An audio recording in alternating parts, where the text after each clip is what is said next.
1절로 다시 돌아가 보겠습니다. 바사왕 고레스 제3년에 한 일이 했는데요. 지난주에 이거는 A Word라고 우리가 보았습니다. 그래서 어떤 사건이 아니고 한 말씀이 다니엘에게 임하게 되었다. 페르시아 제국의 고레스 왕 3년째 되는 날 다니엘에게 또 다른 계시가 임했습니다. 근데 이 내용을 통해서 그 당시 상황을 우린 이해해 볼 수 있어요. 그런 구체적인 정보가 있으니까요. 다니엘서만 아니고 다른 성경에서 고레스 왕에 대한 기록이 여러 개 있습니다. 특별히 에스라서를 보게 되면 고레스 왕 1년째 됐을 때 그가 이방 왕이었음에도 불구하고 하나님의 감동을 받아요. 그리고 나서 너희가 믿는 여호와 하나님만이 참 신이다, true living God이다, 이렇게 인정을 합니다. 누가 가서 전도한 것도 아니고 설득한 것도 아니에요. 그러나 하나님이 주권적으로 그 왕의 마음을 바꾸셨습니다. 그리고 나서 했던 충격적인 내용은 그 땅에 포로로 있었던 옛 이스라엘 사람들을 너희들의 땅으로 다시 돌아가라 허락을 해줍니다. 왕이라면 더 많은 사람들을 모으고 자기의 뜻을 위해 사용해야 될 텐데 하나님의 감동은 하나님의 백성이라 일컬음 받았던 사람들을 자유케 해주는 것이었습니다. 그리고 나서 명령하기를 너희가 고국 땅으로 돌아가서 성전을 다시 세워라 했습니다. 그 말은 하나님 중심의 삶을 다시 시작하라는 거거든요. 내용은 좋은데 갑자기 오늘 그 땅에 돌아가서 돈도 없고 집도 없고 어떻게 그런 일을 하겠어요? 근데 왕이 내가 다 필요한 것을 공급해 줄 테니까 돌아가서 그 성전을 다시 세우고 나라를 일으키라라고 거의 명령한 것입니다. 이것은 기적 같은 일이잖아요. 전쟁 한번 해보지 않고 잃었던 나라를 다시 되찾았고 그들이 꿈꾸었던 하나님 중심의 삶을 어떠한 이방 문화의 방해도 받지 않고 다시 살아갈 수 있게 된 것이었어요. 그래서 그들은 이런 고백을 했겠죠. 하나님은 살아계시다. God did it. 하나님이 하셨다. 그리고 기쁜 마음으로 공사를 시작하지 않았겠어요? 예루살렘에서 성전도 짓고 또 느헤미야는 성벽을 쌓는 일을 본격적으로 시작합니다. 그게 고레스 왕 1년 때 귀환을 해서 2년 후 3년째 되는 해에 시작됐던 일이에요. 근데 그때 다니엘서에 보면 또 다른 계시를 주셨다 나오고 있습니다. 같은 시기입니다. 그러면 어떤 말씀을 다니엘에게 주셨나 한번 보면은요. 1절 다시 볼까요? 큰 전쟁에 관한 것이다. 전쟁에 대한 말씀이었어요. 이 말씀을 듣자마자 다니엘은 3주 동안을 거의 금식하면서 애통해합니다. 하나님께 집중하고 깊이 있게 기도를 합니다. 뭔가 그렇게 하지 않으면 안 될 위기감과 문제의식을 느꼈기 때문이겠죠. 큰 전쟁에 관한 것이다. 그럼 이제 과연 하나님 말씀하신 이 전쟁은 어떤 것일까 우리가 생각을 해야 합니다. 페르시아 제국과 다른 나라와의 전쟁을 의미하는 것이었나? 그가 총리로 있잖아요. 그러니까 나라를 책임지고 이끌어야 되니까 어떤 위기의식을 느껴서 기도를 했는가? 아니면 페르시아 제국 안에 있는 내적인 분열이나 갈등으로 인해서 그가 고민한 것인가? 이런 생각을 해볼 수 있습니다. 근데 10장에 있는 다른 말씀들을 통해서 우리는 이러한 생각을 이제 마무리할 수 있어요. 13절로 가보겠습니다.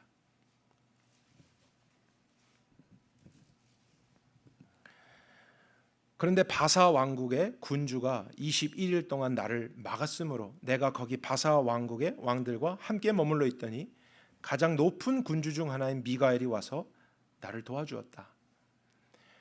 지금 이 말을 하고 있는 자는 9장 마지막 부분을 통해서 생각을 해보면 천사 가브리엘이거나 아니면 10장에서 다른 천사가 메시지를 전해주는 것으로 보여집니다.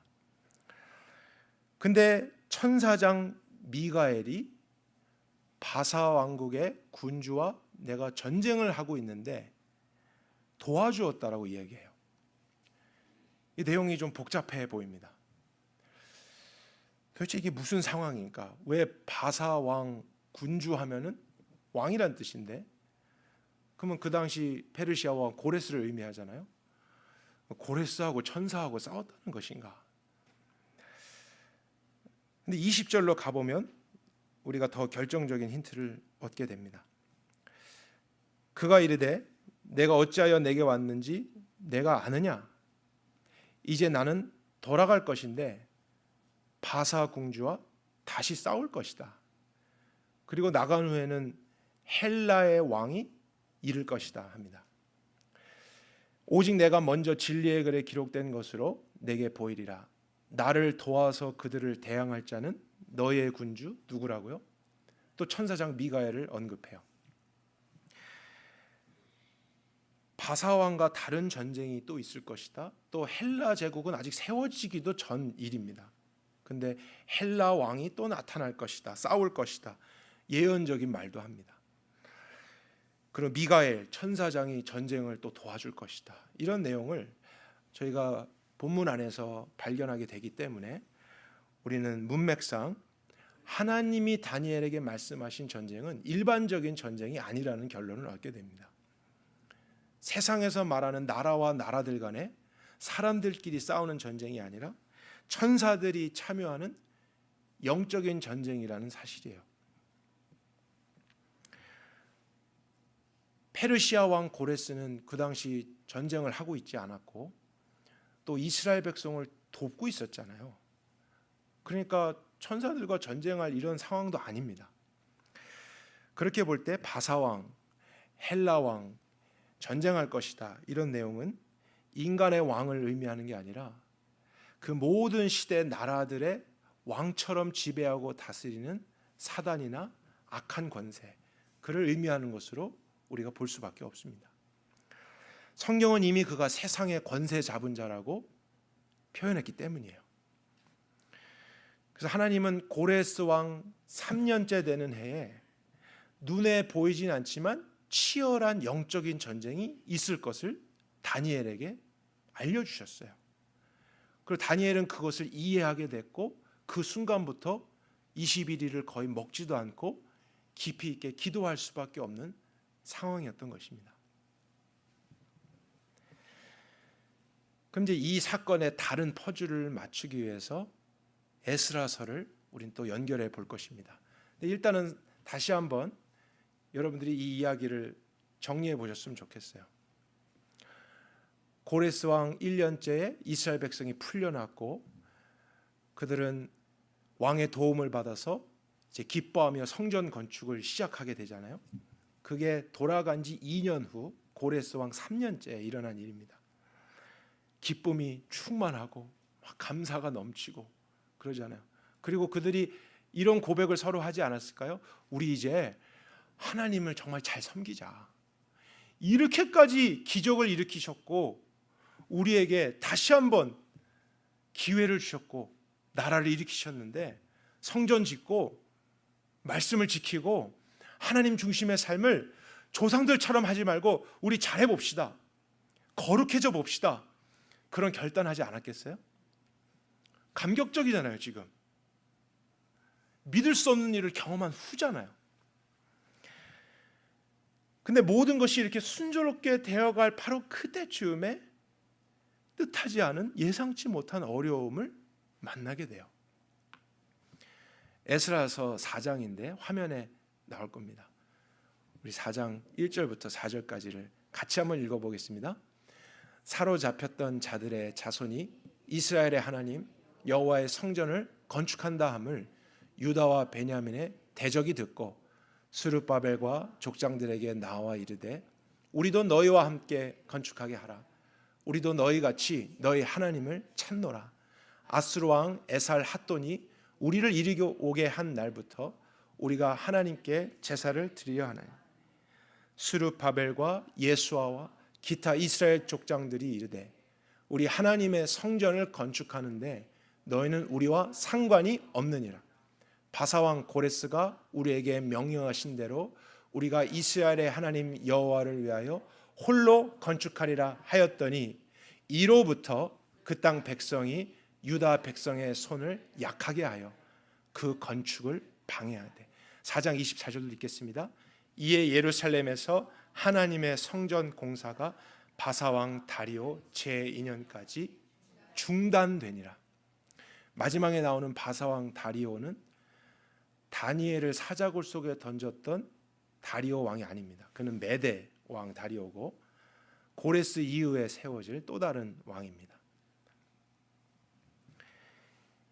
이스라엘은 하나님의 놀라운 능력과 지혜로 이방 왕의 도움까지 받아서 다시 무너졌던 나라를 세우기 시작했고 성전을 짓고 하나님 중심의 삶을 살기로 결단하고 같이 그것을 추구해 가고 있었습니다.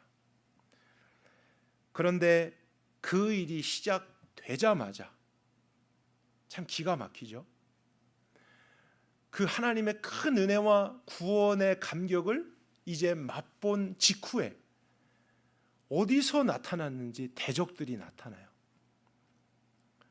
그리고 나서 몰래 우리도 성전 짓는 일에 함께 하겠다 하거든요.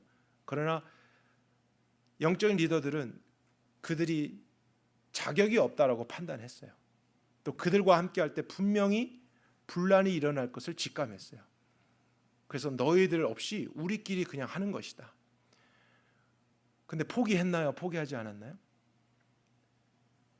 포기하지 않고 또 다른 방법으로 거짓말도 하고 위협하고 마지막 4장 24절에 성전 건축이 중단되기까지 노력을 합니다. 느헤미야서도 비슷한 거 나오잖아요. 성벽을 만들기로 해놓고 시작했는데 어디서 도비아가 나타나고 대적하는 자들이 나타나서 끊임없이 리더들을 공격하고 유언비어를 터뜨리고 위협하고 그들이 하려고 했던 모든 일을 수단과 방법을 가리지 않고 방해합니다. 근데 이것이 그냥 건축하는 걸 방해하는 것처럼 보이잖아요. 사랑과의 갈등이 일어나는 것 정도로만 보일 수 있잖아요. 그건 우리 육의 눈이 보는 거예요. 우리 육의 삶이 경험하는 갈등이에요. 그러나 하나님이 보셨던 관점은 뭐냐면 바로 이것이 전쟁이다. 영적인 전쟁, 큰 전쟁이다. 그 일이 지금 일어났다. 그것을 알았던 다니엘은 기도하기 시작했던 거예요. 자기 형제들을 위해서. 그들이 세상에서 하나님의 나라로 이제 하나님 중심으로 다시 살아가려고 마음을 잡고 70년 만에 돌아갔다고요. 그래 얼마나 잘 출발하고 싶었겠어요. 구원의 감격을 가지고 이제 가자 했는데 얼마 지나지 않아서 그 믿음의 싹이 자라기도 전에 사방팔방에서 사람을 통해 사건을 통해 문제를 통해서 중단시키는 거예요. 어려움을 주는 거예요. 목적은 뭘까요? 그들이 하나님 중심으로 사는 것을 못하게 하는 거죠. 믿음으로 사는 것을 포기하도록 하는 거예요. 그 배후의 영적인 존재, 어둠의 권세가 페르시아 때도 있고 헬라 때도 있고 로마 때도 있고 미국은 없을까요? 세상을 지배하는 그 영은 하나님의 나라를 어떻게든지 무너지게 하려고 공격해 올 거라는 사실입니다. 저는 솔직히요, 영적 전쟁이라는 이 표현을 굉장히 부담스러워해요.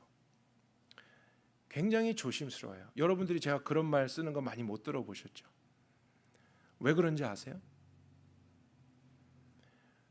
왜냐하면 신비주의 쪽이나 은사주의자들이 영적 전쟁이라는 이런 표현을 너무 과하게 쓰고 있기 때문이에요. 그래서 그들과 조금이라도 섞이고 싶지 않아요.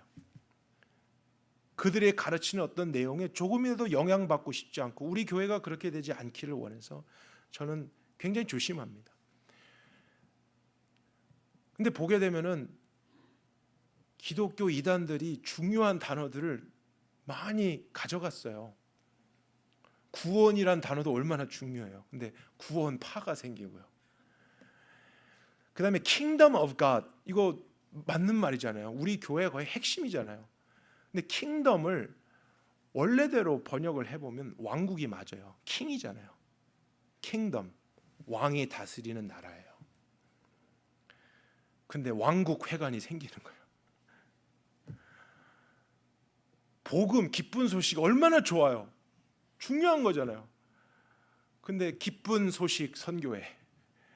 그러니까 이제 그런 단어 들으면 마치 안 될 것 같고 부담스러운 거잖아요. 관심이 사라지게 하는 영향이 있다고 생각해요. 그러나 영적 전쟁도 저는 마찬가지라고 보는데, 그런 잘못되고 극단적인 것, 주관적이고 성경적이지 않은 것에 대해서는 우리는 마지막 떠나는 날까지 주의해야 할 것입니다. 하지만 그럼에도 불구하고 성경이 그것을 이야기하고 있다면 우린 절대로 간과해서는 안 된다는 사실이에요. 성경이 가르치고 보여주는 것만큼까지는 우리는 반드시 믿어야 되고 그것을 주의해야 하는 것입니다. 하나님의 나라도 눈에 보이지 않아요. 그러나 실제이고 경험되어집니다. 마찬가지로 사단이 주는 영적인 전쟁도 눈에 보이지 않아요. 그러나 우리 삶에 경험되어집니다. 특히 그 하나님의 나라를 정말로 추구하는 자에게 사단은 사람을 통해서든 사건을 통해서든 어떤 일이든지 해서 방해하는 일을 합니다. 그것이 그의 목적이기 때문이에요. 그런데 이런 영적인 전쟁은 반드시 영적으로 싸워야겠죠. 칼과 창으로 싸울 수가 없는 전쟁이에요. 근데 이것을 모르면 육적으로만 싸우는 거예요. 저 사람과 싸우고 있고 이 문제하고 계속 싸우고 있고, 내가 더 친절하면 될까? 내가 밤새서 더 노력하면 될까? 그것이 영적인 전쟁일 수도 있는데 육적으로 풀어내려고 하면 헤어나오질 못하는 거예요. 그 시험과 갈등과 문제와 어려움의 기간은 길어지고 궁극적으로는 우리의 마음과 믿음을 빼앗기게 됩니다. 그래서 다니엘은 하나님께 속하여 세상 안에서 살아가는 우리 모두를 위해서도 이 말씀을 기록했던 거예요. 영적인 전쟁이다. 큰 전쟁이다. 그리고 10장 14절을 같이 보겠습니다.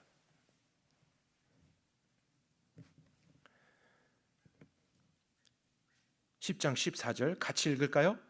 이제 내가 마지막 날에 내 백성이 당할 일을 내게 깨닫게 하려 왔노라. 이는 이 환상이 오랜 후에 일림이라 하노라. 그래서 다니엘과 그의 형제들만이 아니고 마지막 날 또 그의 백성이라는 것은 그와 같이 하나님을 믿는 모든 자들을 일컫습니다. 우리도 이러한 보이지 않는 전쟁 속에서 공격을 당한 일이 있을 수 있다. 그것을 깨닫게 하기 위해서 하나님은 메시지를 주셨고 저희가 오늘 이 말씀을 대하고 있습니다. 그럼 우리에게도 일어날 수 있는 영적인 전쟁을 어떻게 대처해야 할까요? 첫 번째는 이것이 영적인 전쟁인지 아닌지를 분별하는 것이 우선돼야겠죠. 모든 사건, 모든 갈등, 모든 문제들이 다 그런 종류의 전쟁은 아닐 것입니다. 그러나 신비주의나 은사주의 쪽의 사람들은 다 그런 식으로만 생각하게 만드는 거예요. 그래서 뭐든지 막 그냥 기도만 하고 있고 뭐든지 영적으로만 하려고 하고 있고, 그러니까 계속 신비한 일에 빠져가는 거예요. 그래서 그것을 분별할 것이 필요합니다. 그들이 가르치는 많은 내용들이 있지만 저는 단순하게 성경 안에서 발견되는 유형으로 여러분께 두 가지만 말씀드리고 싶어요. 이것이 영적 전쟁인가를 분별할 수 있는 두 가지 유형. 첫째는 타이밍이에요. 영적인 전쟁을 분별할 수 있는 하나의 요소는 타이밍입니다. 하나님이 하셨던 중요한 일을 경험한 직후에 나의 마음과 믿음을 빼앗아가는 어떤 일이나 사건, 혹은 하나님이 하실 어떠한 중요한 일을 앞에 두고 우리의 마음과 믿음을 빼앗는 사건과 상황일 수 있습니다. 그런 경우에 대부분이 참 영적인 문제일 수 있습니다. 왜냐하면 사단이 가장 싫어하는 것은 하나님이 하시는 일이거든요. 우리가 그것을 깨닫는 거거든요. 우리가 하나님의 일 속에 들어가서 경험하는 거거든요. 우리의 믿음이 자라나는 거거든요. 그러니까 어떻게든 그것을 무너지게 하고 공격해야 되는데 타이밍이 기가 막힌 거예요. 하필 그때에 잔잔하다가 아무 일 없다가 마침 그때에 찾아와서 마음과 믿음을 무너지게, 두렵게 만드는 일이 있습니다. 지금 고레스 왕 3년째 일어난 이 사건도 그 타이밍이잖아요. 1년째 때 돌아가서 준비하고 2년 후에 이제 시작하자, 용기를 내자, 하나님 중심으로 살자, 우리 조상들처럼 불순종하지 말자 하고 했는데 그 믿음이 정말 꽃 피우기도 전에 대적을 통해서, 문제를 통해서 무너지게 하는 거예요. 그때 그 문제를 만났던 이스라엘 백성들이 우리 하나님이 어떤 분인데 하면서 용감하게, 담대하게 싸웠을까요? 그러지 않았어요. 그들은 기도하기보다 두려워했고, 또 그런 문제가 계속 나타나니까 염려하고 하나님을 원망하고, 70년 만에 포로에서 풀려나서 그 땅으로 돌아가게 하시고 이런 엄청난 일을 내가 경험했음에도 불구하고 얼마 되지 않아서 하나님을 또 의심해요. 믿음으로 살아가는 것을 포기하게 하는 일이 그 당시도 일어났습니다. 또 다른 타이밍 생각해 볼까요? 이스라엘이 애굽에서 나오게 된 직후, 감격이잖아요. 그 바로 왕의 권세를 누가 꺾습니까? 하나님이 기적을 통해 놀랍게 그분의 방법으로 한 명도 다치지 않고 나온 거예요. 홍해 바다를 건너고 구원의 노래를 불렀잖아요. 감사했잖아요. 주님을 따르자. 그러나 육적으로는 그때가 제일 약할 때였어요. 왜 그랬을까요? 피곤하잖아요. 그리고 광야 생활 시작했잖아요. 어린아이, 노인들, 수레, 동물들 다 끌고 지금 이동하고 있잖아요. 육적으로는 제일 약할 때예요. 아직 그런 생활이 적응하지 않을 막 나온 직후에 그때 아말렉이란 족속이 바로 치고 들어옵니다. 그러고 나서 전쟁을 합니다. 물론 여기저기서 전쟁할 수 있죠. 그러나 모세는 직감했어요. 이건 일반 전쟁이 아니다. 그러니까 여호수아는 가서 싸우고, 모세는 어떻게 했습니까? 그게 일반 전쟁이라면 나도 칼 들고 가서 같이 참여해서 숫자 많이 하게 해서 전술을 써서 싸우면 되잖아요. 그러나 일반적인 전쟁이 아니라는 것을 모세는 알았던 거예요. 이 타이밍에 우리가 제일 약할 때, 그 구원의 감격의 노래가 막 끝난 이때에, 새롭게 시작하려고 할 때에 마침 공격해오는 이것, 영적인 전쟁이다.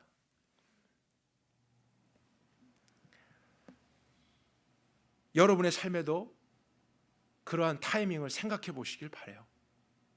어떤 사건이든, 어떠한 갈등이든, 어떠한 문제든, 심지어 일요일 날 우리가 예배 드리러 오잖아요. 우리 뭐 하러 오죠? 은혜를 받아야만 하고, 또 하나님 백성답게 살아가야 되잖아요. 하나님을 경험하고 만나야 되잖아요. 예배해야 되잖아요. 그런데 참 이상하게 이런 일이 있을 수 있어요. 아무 문제 없다가 예배 직후에 사소한 일 가지고 부부끼리 싸울 수 있어요. 엄마 아빠하고 자녀가 갑자기 얼굴 붉어질 수 있어요. 말 한마디, 주차장에서. 그때 우리의 마음이 괜히 어두워지고 우리의 관심이 딴 데로 쏠리면서, 들어는 왔는데 그날 예배 은혜를 받을 수 있을까요? 없을까요? 여러분이 표정을 아무리 관리하셔도 그게 안 되는 거예요. 그날 은혜 못 받는 거예요. 빨리 예배 끝나고 나서 그 일 다시 처리하고 싶고, 다시 싸우고 싶고, 다시 해결하고 싶고, 내 마음이 요동치는 거예요. 물론 우리 인간으로 살면서 그런 일 경험할 수 있잖아요. 근데 예배 때마다 이런 일이 있다. 어떤 은혜 받을 그 순간, 직후에, 직전에, 이런 타이밍에 자꾸 이런 것이 있다면 우리는 분별해야 합니다. 그런 공격이구나. 두 번째로 영적인 전쟁을 분별하는 방법 중에 성경의 유형은 휘몰아침입니다. 영적인 전쟁은 휘몰아치는 성격이 있어요. 그래서 단순한 하나의 사건이 아니라 맞물려 있고 여러 가지 일들을 복합적으로 우리에 찾아오게 해서 정신을 차리지 못하게 합니다. 정말 소용돌이치는 그런 상황으로 우리를 몰아갈 때 있어요. 그때 우리에게 나타나는 현상은 뭐냐면 마음의 평안을 빼앗겨요. 그리고 하나님을 금방 놓칩니다. 좌절 모드로 들어가는 거예요. 사단이 하나님께서 욥을 칭찬하시자 그것을 매우 불쾌하게 여겼습니다. 그래서 욥을 시험하고 싶었어요. 근데 사단이 했던 방법은 다른 게 아니고 간단하잖아요. 휘몰아치는 거예요. 그가 하던 모든 일이 안 되게 하고, 재산을 다 잃어버리게 하고, 가정 안에 문제가 생기고, 자녀들이 죽고, 몸에 병이 나고. 근데 이게 순식간에 그냥 며칠 사이에 막 휘몰아치는 거예요. 인생 살면서 어려울 수도 있죠. 아플 수도 있죠. 근데 이게 감당할 수 없을 만큼 막 휘몰아치면서 내 영혼에 소용돌이가 일어날 때 우리는 평안을 잃어버려요. 하나님을 놓치게 돼요. 우리 마음속에서 불신이 올라오고 두려워하고, 그것이 심해질 때 우린 스스로 삶을 마감하고 싶은 충동을 느낄 때도 있습니다. 이게 정상이겠냐고요. 그냥 우리가 약해서 이런 일이 일어나는 것으로만 생각할 수 있겠냐는 거예요. 영적인 전쟁일 수 있습니다. 사단이 우리에게 그러한 일들을 통해서 하나님의 나라를 추구하지 못하게 하고 세상에서 무너지게 할 수 있는 방법이라는 사실이죠. 그럼 우리가 이런 일을 분별하는 것만으로 끝나는 것이 아니라 분별이 됐다면 어떻게 해야겠죠? 영적인 전쟁이라면 영적으로 싸워야겠죠. 어떻게 하면 육적으로 싸우지 않고 영적으로 싸울 수 있을까? 그리고 그 영적인 방법으로 싸울 때 주님은 승리를 약속하셨어요. 왜냐하면 이 모든 전쟁은 너에게 속하지 않고 나에게 속한 것이다. 왜냐하면 우리는 무슨 나라에 속했기 때문이죠? 하나님 나라에 속했기 때문에 그 나라의 왕과 주인은 우리가 아니잖아요. 우리가 공격당하는 것은 하나님을 향한 대적이에요. 그래서 영적인 방법으로 우리가 싸우려고 하면 하나님이 싸우시는 거예요. 하나님이 일하시는 거예요. 오늘 다니엘도 그러한 원리로 싸웠던 것입니다. 자기 형제들이 그렇게 기적적으로 돌아갔는데 2년 만에 어려움을 당하는 것을 보고 큰 전쟁이야, 영적인 전쟁이야.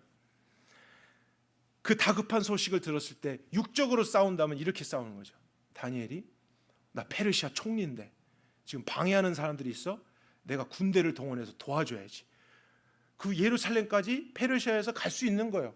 그런 권위가 있잖아요. 그렇게 열심히 할 수 있잖아요.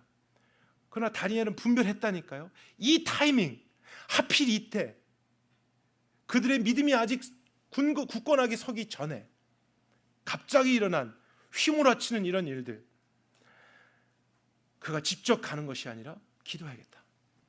그래서 21일을 정해놓고 그는 거의 금식하면서 애통해합니다.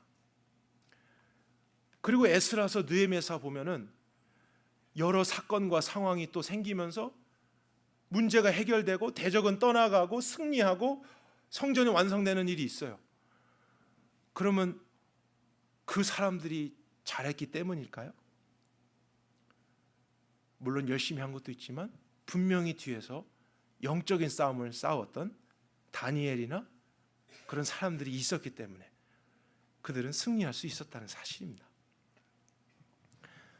아말렉과의 전쟁도 생각해 볼까요? 모세는 직감했어요. 하필 이때인가? 제일 약할 때인가? 구원의 감격의 노래가 막 끝날 이 직후인가? 여호수아 너는 가서 싸워라. 나는 산에 올라가서 기도하겠다. 왜죠? 영적인 싸움이기 때문이죠. 그래서 더욱더 그는 하나님을 향해 손을 들고 기도하는데 육신이 약하니까 팔은 점점 내려오게 되고, 근데 아론과 훌이 옆에서 도와주잖아요. 그가 팔이 들고 있으면 승리했고 팔이 내려갔으면 지게 됐고, 저희들에게도 그런 영적인 전쟁이 있다는 것을 성경은 여러 가지 유형을 통해서 알려주는 것입니다. 그럼 우리도 그러한 것이 분별됐을 때 육적으로 싸우지 말고 영적으로 싸워야만 할 것입니다. 여러 방법들이 있지만 다니엘서에서 집중해서 보게 되는 방법은 기도입니다. 근데 일반적인 기도와는 다릅니다. 그냥 밥 먹을 때 식사하면서 차 안에서 하는 이런 기도와 조금은 차원이 다릅니다. 집중하는 기도입니다. 모두를 바꾸는 기도예요. 필요하면 금식하면서, 금식한다는 것은 그냥 안 먹는다는 게 아니에요. 그리고 3일 금식이니까 3일 안 먹고 버티면서 금식 기도했다, 이게 아니고요. 내가 밥 먹는 것보다도 이게 더 중요합니다. 하나님, 먹는 건 내 생명을 유지하는 거잖아요. 내 육적인 생명의 지금 연장보다 이 일을 하나님이 해주시길 난 너무 원합니다 하는 그러한 갈급함이에요. 그러한 기도였어요. 그리고 다니엘서에 보면 기간을 정해놓든지 장소를 구별하든지 하루에 3번 시간을 구별하든지 이런 여러 방법들이 나옵니다. 이것은 제가 다니엘서를 이제 마친 후에 한번 정리해서 여러분과 나누고 싶어요. 우리에게도 필요한 모습이라고요. 여러분의 삶을 이번 한 주만도 돌아보십시오. 타이밍, 휘몰아치는 일들 없으셨나요? 말과 또 행동과 관계, 갈등, 상황, 사건을 통해서 여러분의 마음과 믿음을 빼는 일이 없었냐는 거예요.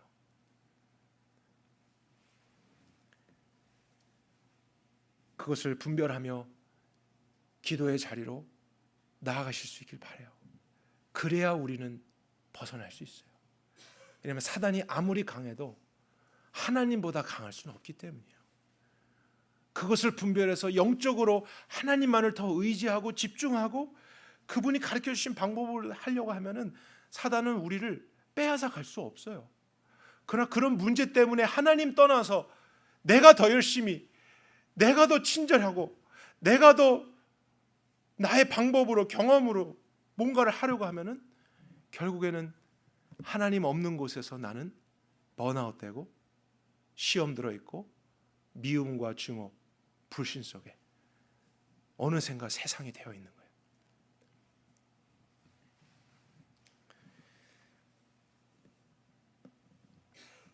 저희가 5월달 전교인 수련회를 간 지가 3년이 됐습니다. 온 교회가 참 바쁜 일상이 있지만 시간을 구별하고 함께 모여서 말씀도 깊이 배우고 나누고 하는 그 시간이 저는 참 좋았고 중요하다고 생각했습니다. 또 그런 열매들이 있었습니다. 그런데 참 이상해요. 그것을 가운데에서 이끌고 준비하는 입장에서 이해할 수 없는 일들이 매년 일어납니다. 그 타이밍, 그리고 정말 그 휘몰아침을 매번 중요한 일을 앞두고 제가 느낍니다. 뭐 예를 들면 여러분도 아시잖아요. 제가 보기보다 건강합니다. 동의를 안 하시는데 보기보다 건강한데 수련회 하루 이틀 전날 꼭 아픕니다. 막 이해할 수 없이 무너집니다. 그리고 여러 교인들에게 크고 작은 일들이 하필 그때 막 동시다발적으로 생기면서 저한테 보고가 계속 옵니다. 제 마음에 긴장을 줍니다. 또 정말이에요. 3년 연속 차량에 문제가 생깁니다. 짐을 싣고 선발대에 출발하는데 갑자기 차가 씁니다. 고속도로에서.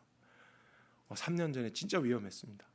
이용희 목사님이 좋은 마음에 섬겼는데 아무 문제 없던 차가 하필 그날, 그 전날도 아니고 수련회 후도 아니고 그날 이유 없이 차가 쓰는데 간발의 차이로 잔디밭 위에 올라왔어요. 뒤에서 슝슝 이제 지나갔고 급히 연락해서 우리가 다시 차를 가지고 와서 짐 다 꺼내갖고 고속도로에서 수련회장으로 옮기고. 그건 저는 무슨 마음이 드는지 아세요? 이 목사님 사모님이 수련회 때 집중하기 어렵겠다. 왜냐면 좋은 마음으로 가서 은혜 받고 싶은데 차 고장 났지, 돈 갑자기 수백 불 써야 되지, 고칠까 말까 이러고 있으니까 마음 뺏길 수 있잖아요. 하필 이때 올해도 어김없이 출발하려고 탁 한 워닝 사인 뜹니다. 엔진 워닝 사인. 차가 이상하게 흔들립니다. 같이 가는 청년한테 얘기했습니다. 나 이거 이상해. 예사롭지 않아. 기도하자. 그리고 그런 일을 느낄 때마다 하나님이 저에게 그걸 훈련하게 하신 것 같아요. 더 열심히 뭐 차 보고 고치고 이게 아닙니다. 진짜로 올 스탑해야 돼요. 모든 걸 스탑해놓고 뭔가 이런 공격이야. 그 자리에서 기도하는 거예요. 아버지, 의지합니다. 사단은 이런 모든 일을 통해서 휘몰아치며 결국엔 마음을 뺏고 포기하게 만들려고 합니다. 그러나 그럴수록 나는 주님이 더 필요합니다. 인도해 주십시오.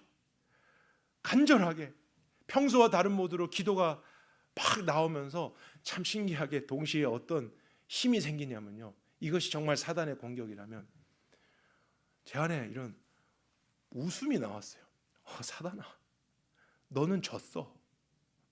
너의 계획은 실패했다. 우린 더 주를 의지할 거야. 사단아, 너는 우리가 하는 모든 일에 너의 공간은 없다. 그리고 성경에도 나오잖아요. 정말 예수님의 이름으로 명한다. 물러가, 떠나가라. 이 교회는 주님의 교회다. 아멘이십니까? 근데 교회 사역만이 아니라고요. 여러분의 개인도, 여러분의 직장에서도 이러한 일들이 있을 수 있어요. 왜요? 여러분이 하나님의 나라이기 때문이에요. 하나님의 뜻에 순종하려고 하기 때문이에요. 그것을 싫어하는 사단의 보이지 않지만 경험되어질 수 있는 많은 공격들이 오늘도 우리를 찾아올 수 있습니다. 그래서 여러분들이 말씀을 통해서 그것을 분별하고 오늘부터라도 그러한 일이 분별되었을 때는 정말 영적으로 싸우며 기도하며 주를 의지하며 두려워하지 말고 필요하면 함께 기도하면서 그 일을 헤쳐나갈 때 우리는 오히려 그 어두움 때문에 하나님이 주신 영광의 빛을 더 찬란하고 아름답게 비춰낼 줄 믿습니다. 같이 기도하겠습니다. 살아계신 주님, 저희들이 오늘도 주님을 의지합니다. 각자 일하는 곳에서, 가정에서 여러 가지 문제와 상황을 우리는 경험합니다. 육신이기 때문에 연약합니다. 병을 얻기도 합니다. 사람으로 인해서 시험 들고 넘어질 때도 있습니다. 오 하나님, 그러나 우리가 그러한 상황에서 육적으로만 대하지 않고 정말 하나님의 나라가 실제이듯이 영적인 정죄도 실제라는 것을 알려주셨기 때문에 분별하고 영적으로 잘 싸워갈 수 있길 바랍니다. 기도하게 도와주십시오. 일반적인 기도 말고 더 마음을 쏟아놓는 기도, 하나님 한 분만을 의지하느라 먹는 것도 잊어버리는 기도, 시간과 장소를 구별해서 집중해서 정말 주님이 모든 것이 되어주셔야만 합니다라는 그 절망적이고 생명을 거는 기도, 부르짖는 기도, 베옷을 입는 기도, 우리 모두에게 가르쳐 주시옵소서. 그것을 통해서 하나님은 성경 안에 많은 승리를 보여주셨습니다. 우리의 가정에서도 그런 승리가 있기를 원합니다. 부부간에, 부모와 자녀간에, 또 교인들 간에, 우리 일터에서, 사회 속에서 어떠한 상황을 만나든지 하나님의 나라로 그 말씀의 원리를 따라서 싸우기를 쉬지 않는 저희 모두가 되게 하여 주옵소서. 우리 모두의 영의 눈을 뜨게 해 주십시오. 하나님이 원하시는 삶을 포기하지 않고 마지막까지 주를 의지하여 살아낼 수 있는 저희 모두가 되게 하여 주옵소서. 주님 한 분만을 신뢰하며 예수 그리스도의 이름으로 기도했습니다.